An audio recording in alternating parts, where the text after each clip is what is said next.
অসম কেশৰী অম্বিকাগিৰি ৰায়চৌধুৰীয়ে কৈছিল পথাৰো আমাৰ বজাৰো আমাৰ। হয়, এই আপ্ত বাক্যকে সাৰোগত কৰি তেজপুৰত দেওবাৰৰ দিনটোত বিশেষভাৱে থলুৱা উৎপাদিত সামগ্ৰীৰে এখন বজাৰ গ্ৰাহকৰ বাবে প্ৰস্তুত কৰা হৈছে। মই সামগ্ৰিক পৰিৱেশটো দেখুৱাব বিচাৰিছোঁ আৰু থলুৱা কৃষকৰ উৎপাদিত সামগ্ৰীৰ এতিয়া ভৰি পৰিছে তেজপুৰৰ এইখন বিশেষ বজাৰ। তেজপুৰ ৰেড ক্ৰছ ছ'চাইটিৰ যি স্থান তেজপুৰ গণেশ ঘাটত শাক পাচলি বা অন্যান্য যিসমূহ উৎপাদিত সামগ্ৰী খাদ্য সামগ্ৰী সেয়া ইয়াত পৰিভৰ ঘটা পৰিলক্ষিত হৈছে। মই দেখুৱাইছোঁ পৰিৱেশটো বিভিন্ন ইয়াত সুস্বাদু লাড়ু পিঠা ইয়াত দেখা পোৱা গৈছে আৰু লগতে থলুৱাভাৱে যিসমূহ কৃষিজাত সামগ্ৰী সেই কৃষিজাত সামগ্ৰীসমূহ ইয়াত অনা হৈছে আৰু বৰা চাউল মিঠাতেল গুড় এই সকলোবোৰ সামগ্ৰী যিহেতু ইয়াত উপলব্ধ হৈছে আৰু সেউজ কেমেৰা সহযোগে দেখুৱাইছে সেউজ এয়া শাক পাচলি অনা হৈছে আৰু দেখা পোৱা গৈছে এই মুহূৰ্তত যথেষ্ট সংখ্যক গ্ৰাহকৰ ভিৰ পৰিলক্ষিত হৈছে। আমি দেখুৱাইছোঁ এটা নতুন ৰূপত দেখিলে এইটো কি সামগ্ৰী? এইটো লেটেকা গুড় লেটেকা হয় হয় এইটো টেষ্টিঙৰ কাৰণে আনিছোঁ।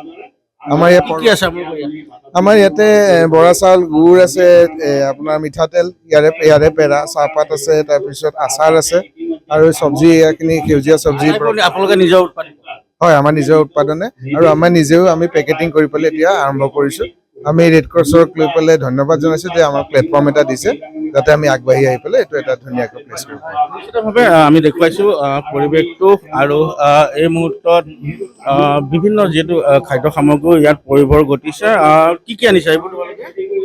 এইটো আমি সান্দাগিৰি, তাৰপিছত লাড্ডু, তাৰপিছত ৰাগী বুট ভুজিয়া তিনিটাই আনিছোঁ আমি।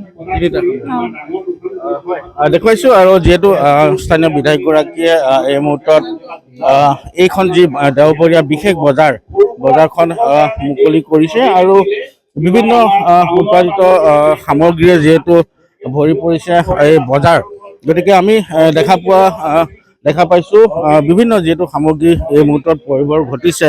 হয়, থলুৱা উৎপাদিত যিসমূহ কৃষকৰ ইয়াত সামগ্ৰী সেইসমূহ ইয়াত পৰিভৰ ঘটিছে। কি ক'ব? স্বাভাৱিকতে উৎসাহজনক খবৰ। হয়, আমাৰ দেওবৰীয়া বজাৰ এখন ইয়াত ৰেড ক্ৰছ ছ'চাইটিৰ এই প্ৰাংগণত আজি শুভ উদ্বোধন কৰা হৈছে।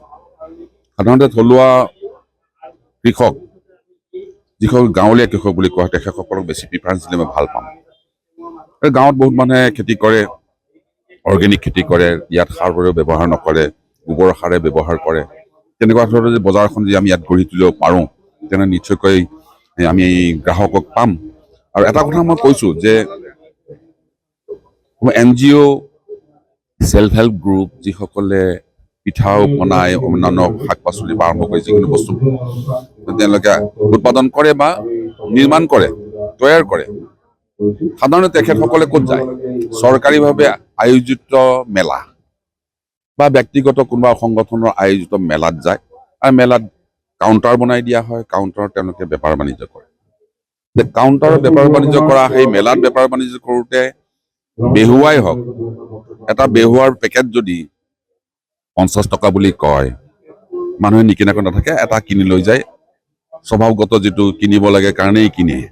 কিন্তু বজাৰ বুলি যেতিয়া ক'ব, বজাৰ বুলি কওঁতে কমন মানুহ আহিব, সাধাৰণ মানুহ আহিব।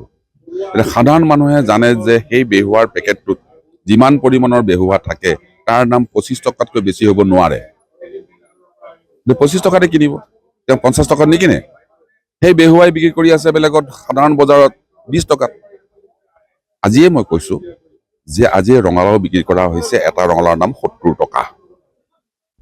কিন্তু আমাৰ তেজপুৰ এখন বজাৰ আছে, মিছন চাৰিআলি বজাৰ বুলি কয়, মিছন চাৰিআলি বজাৰত 30 টকাৰ পৰা 40 টকাত পায়।